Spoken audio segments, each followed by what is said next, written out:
surpassed, penetrating, and perfect Dharma is rarely met with, even in 100,000 million kalpas.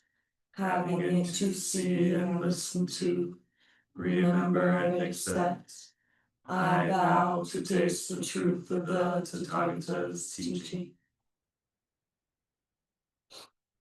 In Buddhism, when Zen practitioners share their understandings of the teachings and practice, it is offered on the basis of dana paramita. Dana being a Pali word that means generosity or to give freely, and this is done without the expectation of anything in return when the opportunity arises. And those who share their teachings at Great Tree do so on a dana basis. So please support their practice by giving what you can.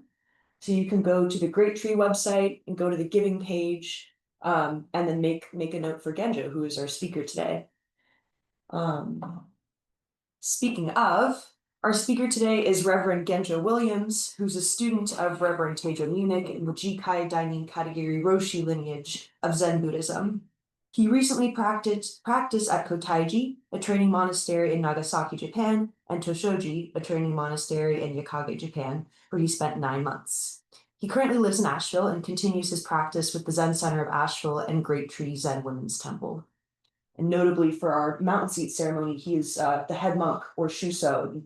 The shuso has their own ceremony in the mountain seat. So he'll be speaking about that today.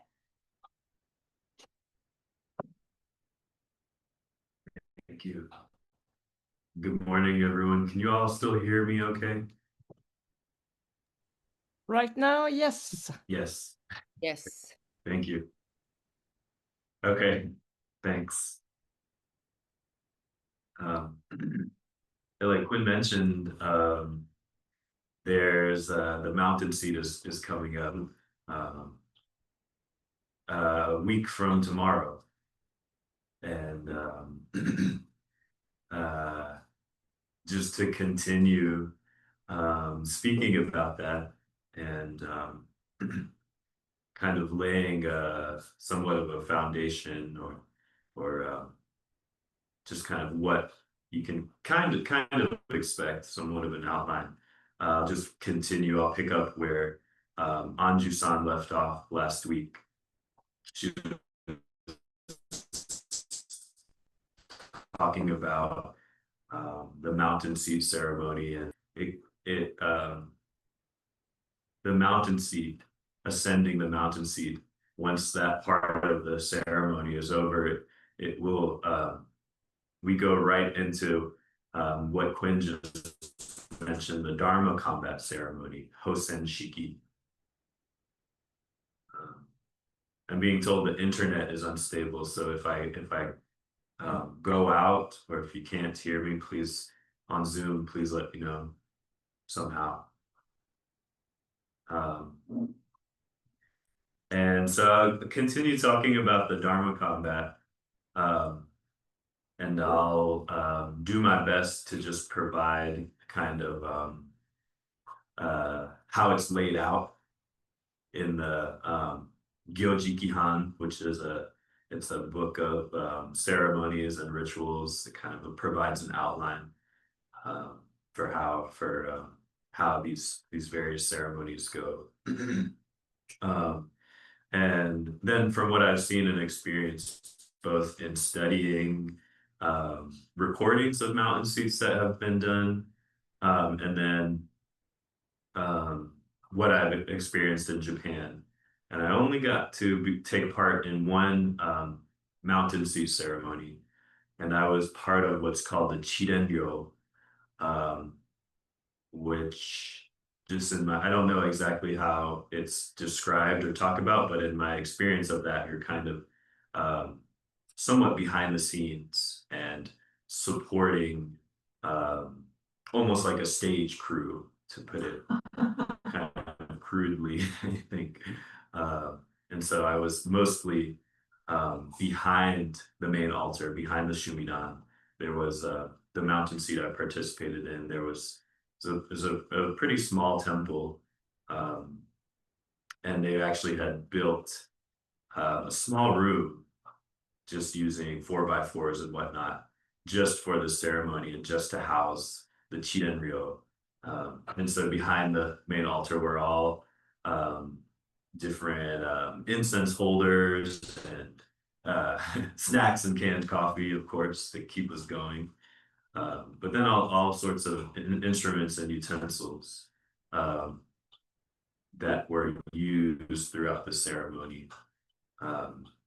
Change, because various things need to happen, and depending on what part of the ceremony, there can be a slightly different setup, and incense holders need to be changed at times.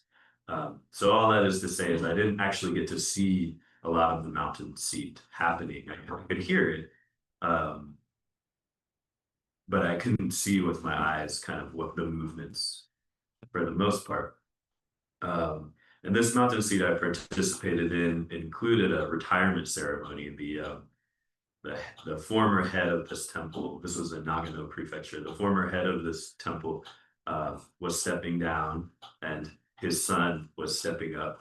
And so there was a retirement ceremony, the mountain seat ceremony to formally and officially install this abbot, and then the Shuso ceremony, and then a kind of ceremony for the Sangha, just offering gratitude. And so here at Great Tree next week, we'll do all of those, save for the retirement ceremony.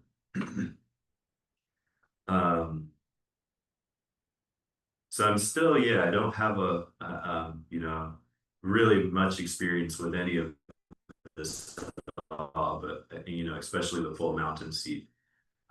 When I was at Toshoji, I got to participate in 3 Dharma combat ceremonies, because these are typically done every training period. And since Toshoji was an official training monastery, we squeezed in a few extra training periods each year. Usually traditionally there are two a year. And there's a head practitioner, head monk, head nun, and then as part of their practice, there's the Dharma combat ceremony. So that one I'm a little bit more familiar with, from the perspective of participating. And now I'm having a new perspective, being in the seat of head monk, being in that position. And so getting kind of a fuller and fuller different perspective. One thing I can bring in maybe is in the monastery, there's a pretty set schedule each day. It varies depending on what other things are happening. But pretty much every day I'll just start with, after Zazen in the morning, we would go to the ceremony hall and do what's called shoka, morning service, morning chanting. And there are various roles in that. There is of course, the doshi, who's the ceremony leader. I'm not going to go through all of them, but I'll just list a few. There's the fukudo, who is responsible for the mokugyo, the wooden drum. There's the doan, who's doing a lot of the instrumentation, the large bell and the inkin. There's the jisha, who's the attendant to the doshi, or sometimes it's the anja, if it's a visiting teacher serving as the doshi. So anyway, there's all these different roles, and over time, when I first started at Toshoji, I didn't have a role. It was just part of the community, part of the assembly. And then over time I was put into different roles. And so you get, every time I got to kind of see a different perspective and kind of understand what was happening from a different viewpoint.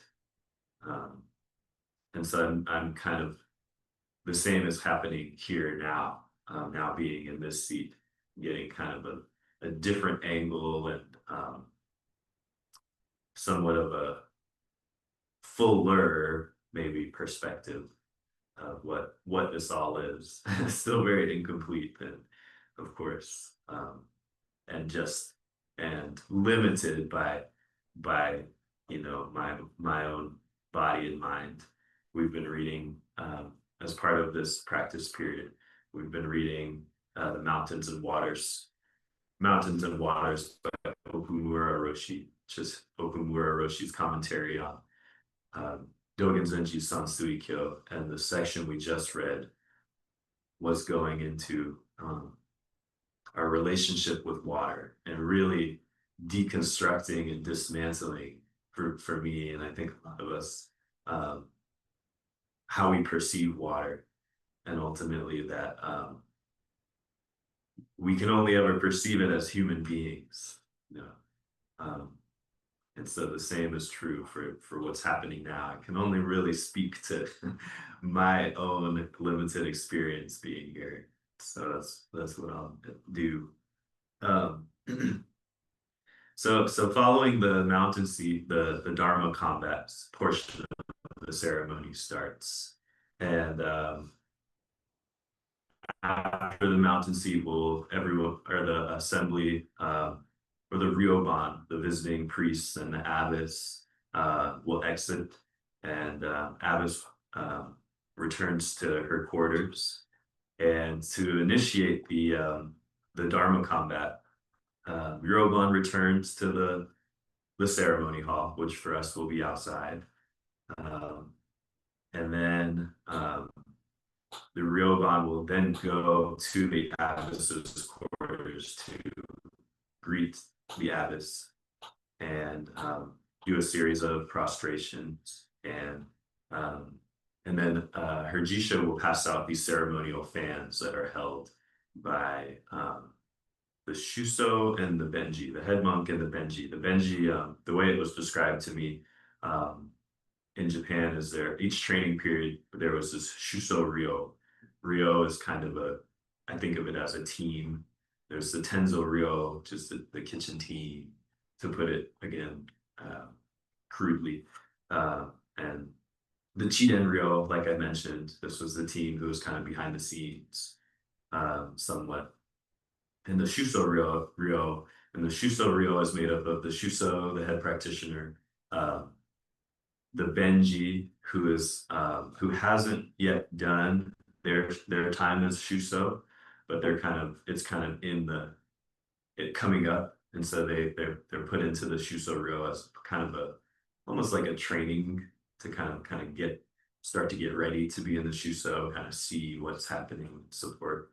And then the Shoki, who is the senior there, and the kind of mentor in a way, and they've already been through their Shuso training. They're on the other side of it, and so they're providing that kind of stability and support. And so the Shuso will receive one of these fans, and the Benji, and again prostrations will be made, and then we'll process in a way. We'll go from the abbess's quarters to the main ceremony hall, accompanied by different instruments and a drum. And you'll hear it a few times. I mean, the forms, in my experience too, there's different ceremonies, but a lot of the forms are similar. The entrance and the exit and the drums. And so we'll return to the ceremony hall. And the abbess will make offerings at the main altar, incense and sweet water, food offering, and tea. And then there will be 3 prostrations done by the whole assembly. And the Heart Sutra, we'll chant the Heart Sutra. And then immediately following the Heart Sutra, normally at the end of the Heart Sutra, there's a Gatsu, sort of a punctuation in a way to bring us into the next part. Instead of the Gatsu, there's the Shuso immediately jumps in with a Kos, or some sort of exclamation. And then goes into the introduction to the case.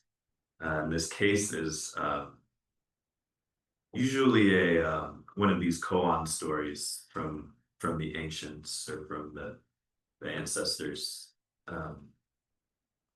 And in our case, we're using the Shinjin Datsuraku Mondo, the dropping off body and mind, which comes from the Eihei Koroku written by Dogen Zenji.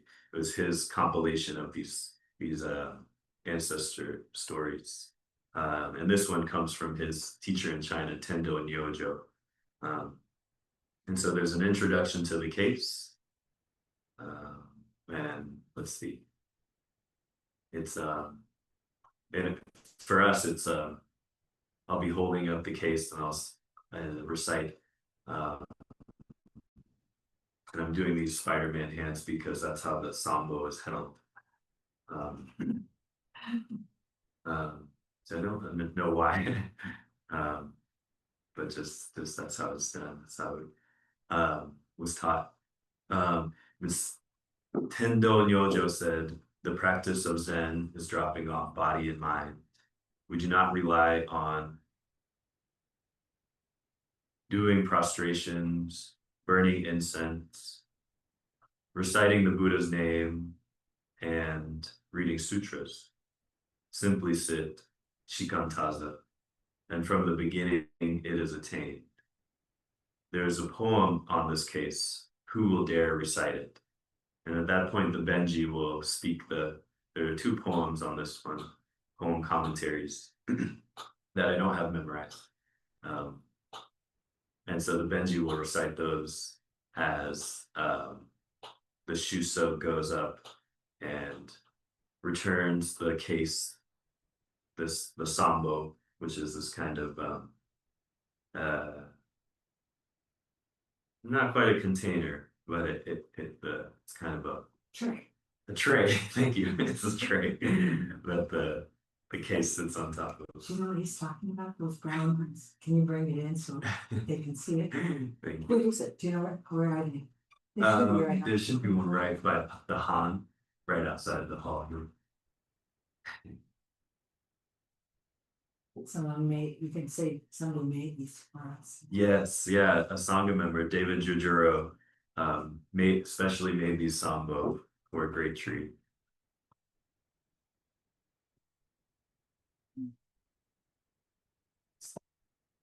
See, if you've been to Great Tree, I'm sure you've seen this before. We have a smaller version that we use for serving the Buddha tray during sesshin. And so you have these holes here. So and so this will be returned to the abbess, and then a series of prostrations are made to the abbess and the left side of the assembly, then the right side of the assembly, and then to some of the visiting teachers. The Seido Roshi, who will be Akiba Roshi, visiting from California. He's I guess the head of North American Zen bishop right now. Dun, ta, da, da. So proud of this time. Sokan. He's the Sokan. He's the Sokan. And then around, I'll walk in the back of the Shumidan, the main altar, and do prostrations to that side, including to Reverend Konjin, who's visiting from, she'll be visiting from, well, I don't know where she's coming in from, but I think she's based in Texas. Konjin. Oh, she's in Texas. She's in Texas. And she's the head of international affairs for Soto Zen, North America. And just confirming I got all these titles. And then I go back, and the shipe is received from the teacher. This shipe is this curved wooden staff. Traditionally, it was a bow without the drawstring. This was made by David Same guy that paid. Oh yeah, okay. So David Giorgiro, song member, also made our shipe. And so this shipe is kind of it's sometimes called a teaching staff. So it's as it's written in the Gyoji Kihan, it's bestowing the authority to teach. And so the shipe will be received and then return to the seat. And then holding up, as it's called the bamboo staff in the Gyoji Kihan, recite the next part of the case, which is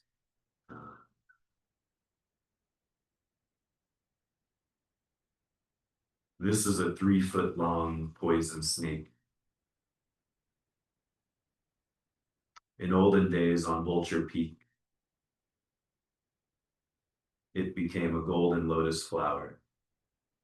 And when it was transmitted through Shaolin, it produced 5 petals. At times, it becomes a dragon swallowing up heaven and earth. At times, it becomes a jeweled sword taking life freely. And in this very moment, it rests in my hands, bestowing the authority to teach. This is just like a mosquito biting an iron bull, but nevertheless, when duty calls, it is difficult to pass it on to someone else. I invite the dragons and elephants of this full hall to test me once in Dharma combat. Benji, start off, see if you can confound me. And at that point, the Benji will jump in with the first question. And then at that point, everyone in attendance, in person, sorry, Zoomies, Zoom folks, is invited to challenge the Shuso, to ask a question. And so please do that. Please jump in. Don't be shy. And then so the Dharma questioning will happen.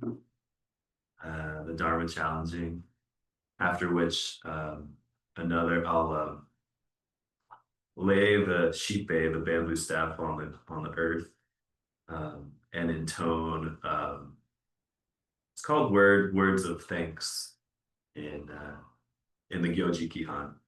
That's kind of what I've experienced, and I'll read it here as it's written in the Gyoji Kihan. And so I'm not clever. I don't have this memorized. I'm not clever and have I can't read my writing. Have no idea why I was selected to dishonor the position of head seat. I'm afraid that my transgressions fill the heavens and that I am unworthy of my position. I beg the hall full of worthies to bathe your ears in the river before you and purify them. Oh, I am so mortified. And so that's kind of the energy of it. And kind of goes back to that mosquito biting the iron bull. It's this kind of impossible task, and yet we do it anyway. It takes me back to the four vows. We show up and do our best anyway. And of course, everyone here has sat zazen before, and so you sit and you see all your stuff and all your, all the ways you cause harm and just create suffering in the world for ourselves and others. And yet we don't let that hold us back. We still show up, moment after moment, do our best.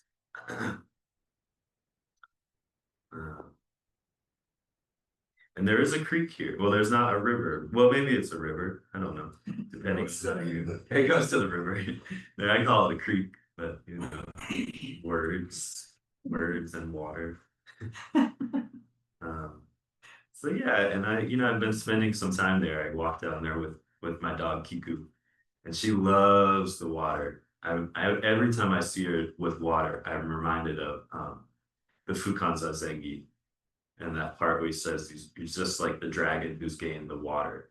That's what I think of when I see Kiku. I mean, she just opens up and she's just so joyful and happy. splashing around. You know, she just opens her mouth and just kind of like a whale, just like runs it through the water. Doesn't really drink, but just kind of. So we've been spending time down by the creek. And so I recommend that practice, spending time with water wherever you can. And we're very fortunate, most of us, not all of us, to have access to water, you know, faucets and showers and baths, what have you. And so for me, that makes it very easy to take for granted. So I'm really grateful for this study group we've had where we've been reading the mountains and waters, and particularly this last section, which really brought that up for me, the way I misuse, don't appreciate what the water in my life, in my body, even.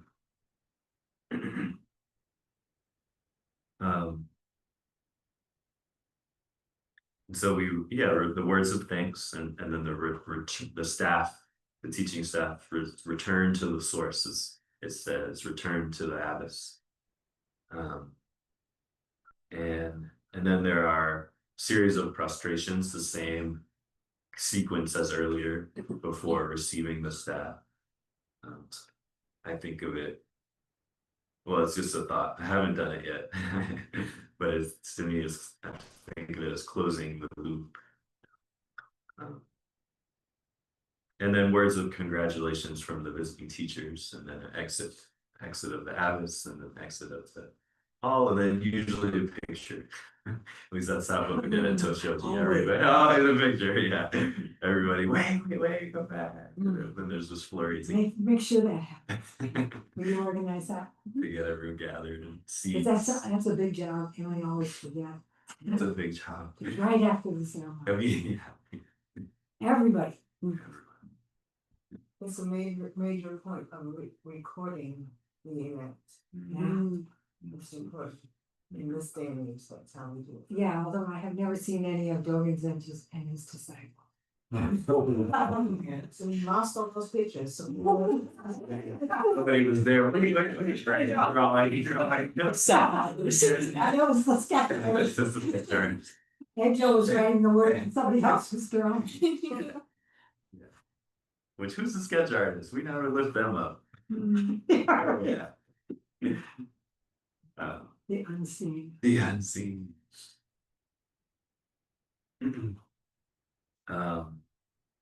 And then there will be one more ceremony, and this one I haven't seen. I've only read about and heard, really, and watched recordings, so I can't really speak too much to it. So stay tuned. You'll see it. You'll see it happen in real time. What are you talking about? The like Ejo did the Daihanya. Oh, right. That part. That's kind of like sending it out. Okay. Yeah, do you want to describe to them what the Daihanya is? Yeah, it's a sending out of prayers, and so the Daihanya, you have these books of the It's hearts. the entire body of the Heart Sutra from India. Yeah. Because the one that we have was abbreviated, it went to China, and that's where what we chant Heart Sutra, it was condensed into that in China. And so the entire body is quite big, includes Diamond Sutra.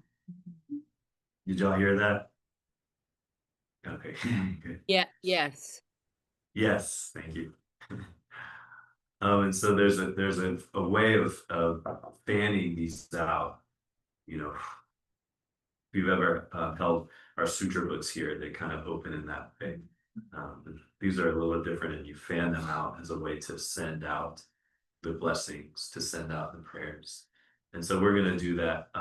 We'll have our version of that. We don't have the books. We don't have the books; they're very expensive. Are we gonna use There's the lots heart of- sutras we have? What? Are we gonna use? Well, we don't have enough. Oh. It's ours, those are just art, that's not just Prajna. But they come in stacks of 10, have you done it, Gina? Yeah, I can't remember how many. I think there's stacks of 10, depending on how many people there are. The last time I did it, I had 3 stacks. You have to just pick them up and you chant, I can't remember, and you do it in 3 different directions. And if you're lucky, the whole thing doesn't fall on the floor. Most of the time it looks like this. Oh. There's even ways of picking it up quickly. I was taught some ways of picking it up quickly. That's important. Yeah, but anyway, we don't have those, so we've got our own way of sending it out. We think. I've only done it a couple times in practice. I was actually, it was a little story. I went to Sojiji, which is one of the head temples of the school, for a week with how many of there were?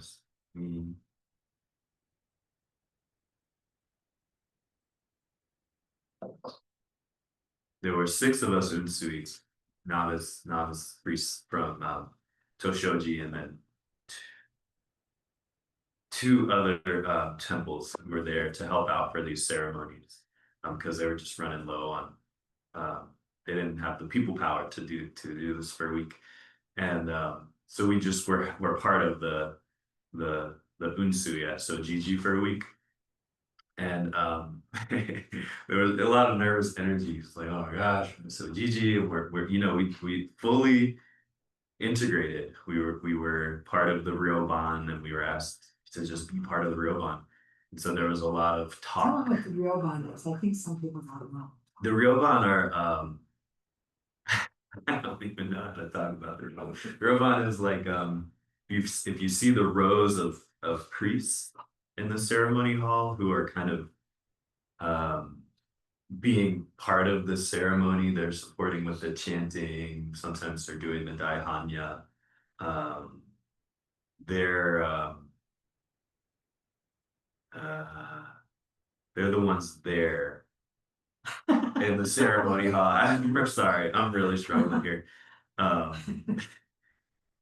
To kind of carry out the ceremony, right? I think that's. Yeah. I mean, I'm sorry I said that, because I realized after I can't quite explain. But it is, I think it's a kind of they stand around the doshi, Mm. you know, like here's the doshi, and they stand on either side. A ryoban, we're just gonna have 3 in our ryoban, I think. But every morning at morning chanting, you have rows and rows of people oriented in that way. Yeah. Yeah, and sometimes there's one row on either side. So Gigi is a huge ceremony hall, so we had several rows of us. And we weren't really told what we were doing. It's just kind of follow along. When the time comes, you'll be told, you know, just go. Go where you're directed to go and do what you're directed to do at the time that you're directed to do it. It's kind of what it is. So there was all this like talk. We were all in this big room, us from Toshoji and the 2 other temples. And so at the end of the day, we talked, what's tomorrow going to come? Are we going to have to do the Daihanya, which we hadn't practiced? And oh my gosh, are we going to get an opportunity to practice beforehand? And it was the last day of ceremonies, and there's a sequence for going into the ceremony hall, and you enter, one goes to this side, one to this side, so it's all balanced out. And so there was in my body, there was always this fear of where am I going to be? Because depending on where you're positioned in the ryoban, you have different roles to do. And so I was like, oh gosh, please let me be in the way back. Nobody's going to see me. And all I have to do is chant. And even some of the chants I didn't know. So all I have to do is kind of move my mouth. Really, I was really in a sorry state. And so this last day of ceremonies, I was this close to being in the front row. And if I had been one person behind or in front, I would have been in that front row. And it just turns out that Koko-san, my friend from Toshoji, got put in that front row. And the next thing you know, the monks are bringing out, and they're so precise, and they do this kind of tiptoed run with, and they're holding up the books, and then they're so sharp and they turn and they move their koromo in a certain way, their rope. And what next thing you know, they're tiptoeing out with the Daihanya books. And I'm thinking like, oh my gosh, I'm so glad that wasn't me. And they pass it to, and I feel so much for my friend Coco. That's it was like our greatest fear. And so he was given these Daihanya, and you're given a whole set, and he was there next to these, senior monks at Sojiji. And he did an excellent job. I mean, he did the thing. So anyway, that's my little anecdote about the Daihanya. So clearly, the practice continues. Much to learn. And that's the Dharma combat, and that's what I can say about it now, to give you kind of just an overview, kind of what to expect. And I think I'll stop there and just open it up if anybody has questions or comments about any of it. Voice any nervousness about Dharma combat, about jumping in with a question. I promise you won't be as nervous as me. Genjo, could you remind people of like, so you say, okay, Benji, like start off, Benji does the thing, and can you remind people of like what they should be thing saying and is. doing? And Yeah, there's different forms. The form that we've talked about is We're talking about asking the question. asking the question, I think, right? Asking the question. Yeah. We're gonna just adopt some of the Japanese, because that some of these things just I don't think translate very well. And so the Benji start off, and I'll strike the Shippei down, and then the Benji will start off with Shuso, which is the title of the head practitioner, to kind of get their attention and say, over here, in a way, engage. And then they'll ask their question, and the Shuso responds. And when the challenger is satisfied, you can ask a follow-up question. Some people really go and don't go. And then when they're satisfied, they say, the challenger says Chincho, which, as I was taught, is kind of a, I concede for now, that's sufficient. So Chincho, sorry, go ahead. I was like, fair enough. Fair enough. Fair enough. Fair enough. That's a good way. Fair enough. Yeah. And then the Shuso responds with Banzai and strikes the Shippei down, and immediately the next person can jump in with Shuso. So it's the Shuso, question, response, question, response, whenever you reach that fair enough point, Chincho.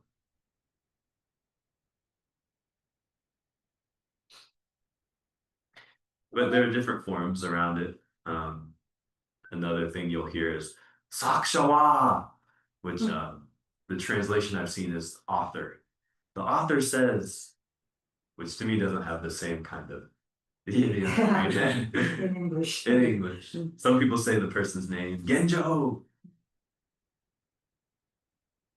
Would it be appropriate for children to participate in this part? Because I feel like children sometimes ask really cool questions, but if not, then it's okay. Sure. Yeah, we were talking about that. Everyone is invited. And you're right, yeah, children ask the best questions. It just helps them a little bit before to remember the words, so if they want to, they'll feel prepared. Yeah, that'd be great. Yeah. They'll probably ask the hardest questions. They'll never say They'll never satisfied. But why? Wow, that is the hardest question. I was wondering about this term dragons and elephants. Do you know anything about that? Nothing? No. This is the first time I've ever said, what does that actually mean? I sort of think it's cool, you know, dragons and elephants, but Yeah, I think do you know that, Gina? No. yeah, it's kind of, I know both are revered in Buddhism. Elephants are a lot of time wisdom, Dragon means transformation. transformation, enlightenment, and so Dragon, but what's elephant? Protector too. protector. Protector. Yeah, so I wonder if it's kind of respectful way to invite to refer to the people in the hall. Oh, maybe so. I don't know. There's white elephants in Buddhism. Where, you know, there's a story about Buddha's conception, you know. Queen Maya was white elephant surrounded, but there's lots of Buddhist stories about white elephants. Jataka stories. Sorry. You started to say something. No, I can say that on that. Raw Okamura says. yeah. There's the Chinese American astrologer I like, and they do a lot of Chinese astrology, and I follow their blog, and they wrote something. I guess it was last year, because last year was Year of the Dragon, and they wrote about dragons and what they represent from their culture perspective, and they said dragons represent waters and rivers, and it was understood that the river and the dragon are interchangeable. And so every river is actually a dragon spirit. But I don't know, I don't know how that connects What is water? to Buddhism. Oh, what is water? Right. So Alice. she keeps asking. Yeah. Just one perception of water. Yeah. And if you think mountains don't flow. Yeah. Yeah, mountains flow, it's a mountain rock.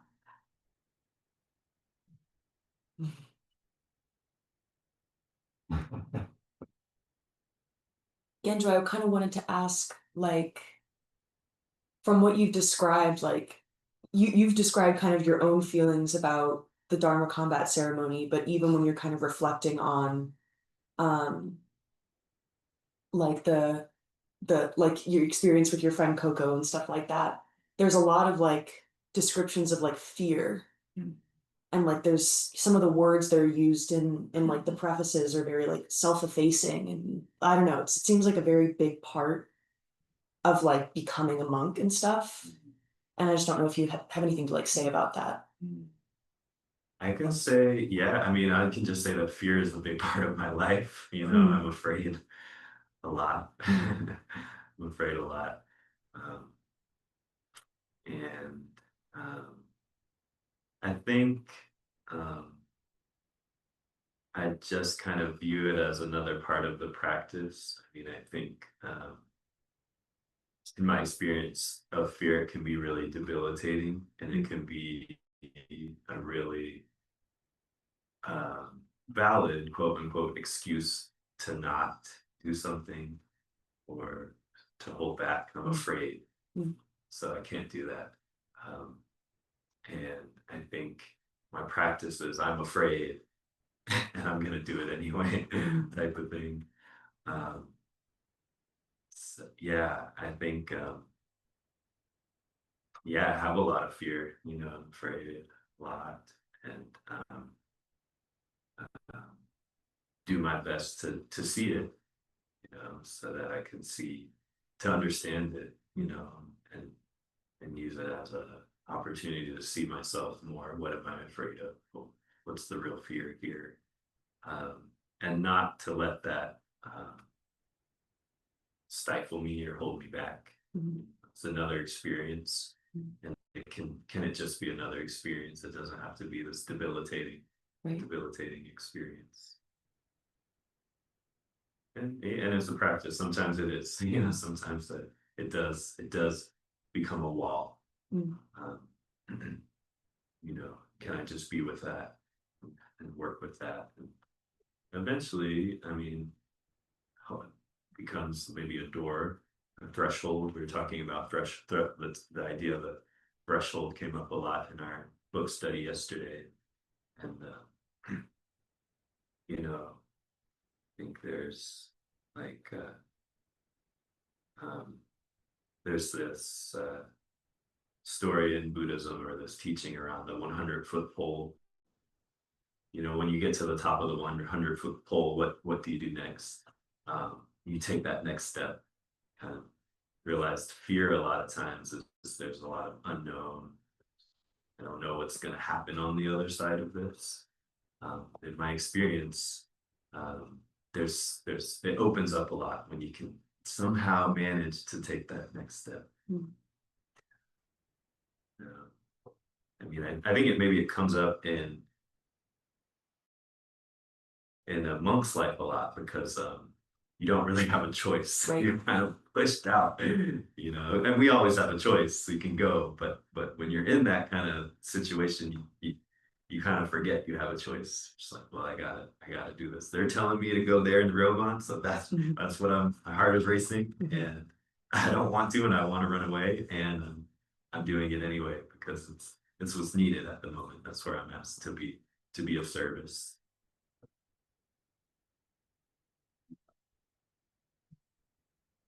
Say,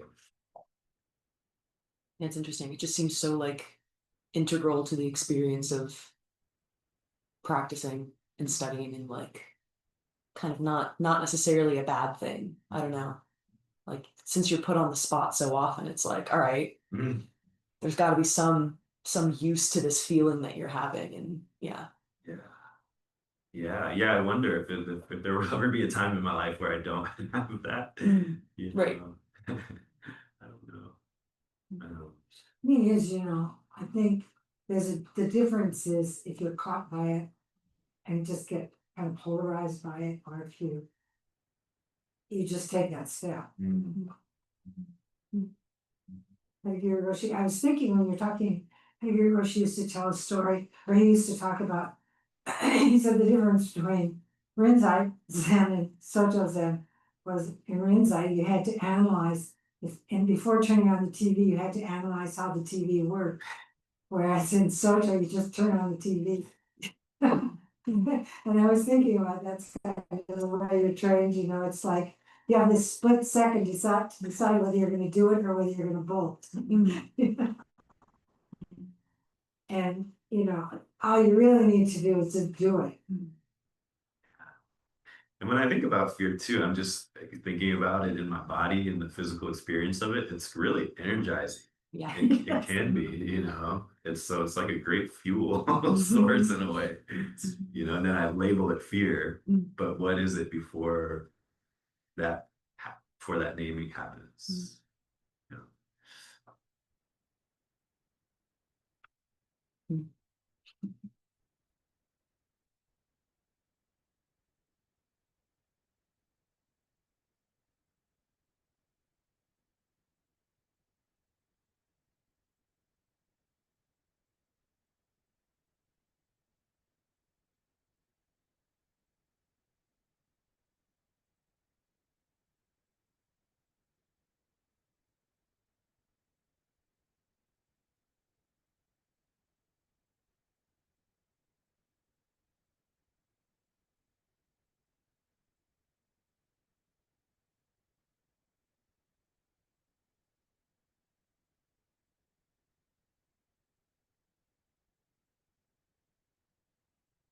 I remember there's an experience at the Toshoji where I went with the abbot with Dojo Roshi. We were doing a home memorial service.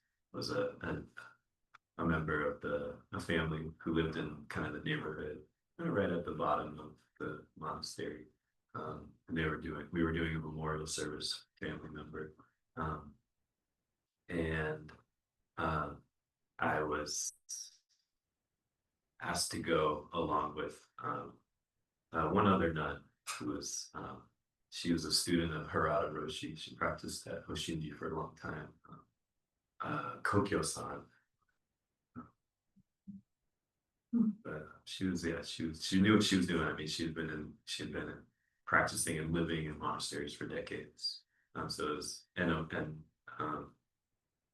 Dojo Roshi was born in the monastery, so it was just easy to create this separation because there was a separation. There was Dojo Roshi and Koko-san, and then me. Just the differences in experience, big differences in experiences. And I was asked to be the Doan Ino, and so we were chanting the Heart Sutra, and so I was asked to do the bell and the inkin and the mokugyo, the wood drum, and I knew it. Honestly, I knew it from being here, hearing it from practicing here at Great Tree. It's the same, and so I really knew it, and I knew it. And there was still there's that doubt inside of me, or that fear that like I don't know it, I'm gonna mess it up. And Kokyo-san, she was like, you know it, this is, it's important, we're doing this ceremony for this family. We're in their home. They served us tea. They both opened their doors to us and invited us in. And so I felt that pressure. I was like, I can't do it. I was like, you better do it. You better do it. And I remember Dojo Roshi, I was on his left, turned and looked at me and said, "Are you going to do it?" I said, "No, I'm sorry. Kokyo-san's going to do it." And nothing was said. And I didn't feel any type of judgment or disappointment. But as soon as we got into it, I just felt inside of myself of like, no, I know it, and I know I can do it. And that fear stopped me from doing it. And it was a little bit more work for Kokyo-san. She already had her role, and so now she was now given this too, as I just sat there, enchanted, supported in that way. But yeah, I immediately felt I should have done that. And I think that happened. That happens more and more with the fear. It's like it comes up and then it stops. For me, it stops me, and then afterwards I think, I should have done that thing anyway. And so I've been working with it in that way.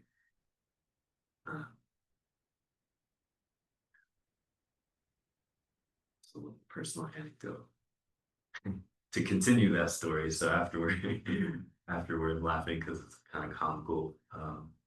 We're in our full robes, rock suit because we were traveling. We didn't have a queso. Brought the okesa just in case. But they had the family had a gravesite up in the monastery up the hill, and so for whatever reason afterwards, Dojo Roshi we drove down there.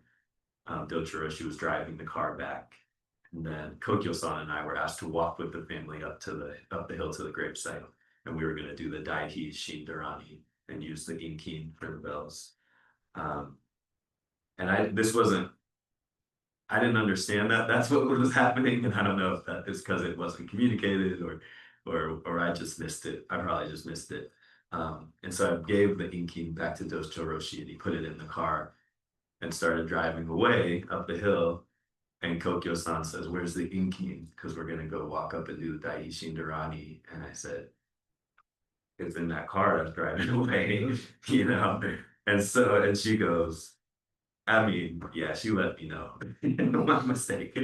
And rightfully so. And so we're both running after Dojo Roshi. We're in our robes, we're running up the hill, and he's gone. He's like, we're not in his world at all. He's gone. And anyway, And so then, and it was fine. We walked with the family up to the gravesite and we did the Daihishin Dharani without the inking. And it was okay. And family was very grateful, it seemed. And I got to walk with one of the elder matriarchs of the family because it was a steep kind of gravel hill. We got to walk arm in arm back down the hill together, talk. But anyway, I just have such a clear image of that moment and then running after the car in our in our little seta too, in our kind of monk flip-flops. Not really. They were the flat ones. Oh, Yeah. they're so uncomfortable. Hate those things. Yeah, they rub up on your toe. I think or we're in at the between top of toes. the hour. Oh, good. Okay, perfect. Well, thank you all for making it through this with me. We'll have some announcements and then we'll get back to Mary. Okay, so tomorrow there's family meditation. And I think the title is eye-opening for the family meditation tomorrow. So that's at 10:30. And that's in person or on Zoom. And then tomorrow we'll also have another Sunday service and work period. So yeah, please definitely come because these are the last few days. We need help. We need some help. But if you can come throughout the week or anything like that, you can just send me an email, info@greattreetemple.org, and we'll get that squared away. And I know several of you are coming into town this upcoming week, so yeah, feel free to email me with any questions you have about that as well. There's a Zen Center of Asheville talk on Tuesday, and I'm actually not sure, they haven't announced who the speaker is quite yet, but that is this upcoming Tuesday. Next Saturday, so the 6th, we will not be having a Dharma talk because we're going to be having rehearsals. So yeah. Thursday evening too. Nagasaki. Oh, okay. We'll be eating. Oh, Thursday evening knows I was in. Okay, yeah. Everybody in the room will need to know that. And I'll make another announcement next week so that no one shows up on accident. And next Sunday, this is on Zoom, Next Sunday. the ceremony. Oh, right. And then of course next Sunday is the ceremony. And I'll send out more emails, but I think the most important things are, yes, you can attend by Zoom. It is the normal Zoom link. If you're attending in person, do not park on site. There's an email that I have already sent about parking at Walmart and catching shuttles, which I will resend right before the ceremony, but don't park here, please. If you can manage not to.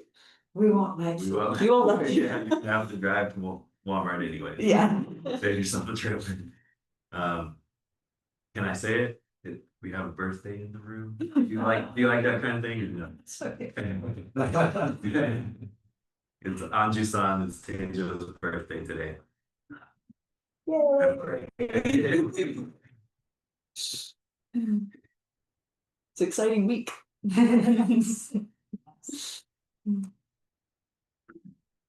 May the merit of this practice May the merit of this practice benefit all beings benefit all beings and bring peace. and bring peace.